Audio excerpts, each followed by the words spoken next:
nước trong xanh soi bóng em và bóng anh, bên nhau cùng sống vui êm đềm cùng đôi rừng.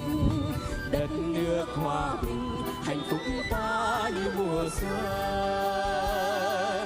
Rừng rừng hoa với chim ca vui tưng bừng, suối nước trong xanh soi bóng em và bóng anh, bên nhau cùng sống vui êm đềm cùng đôi rừng. Đất nước hòa bình hạnh phúc ta như mùa xuân.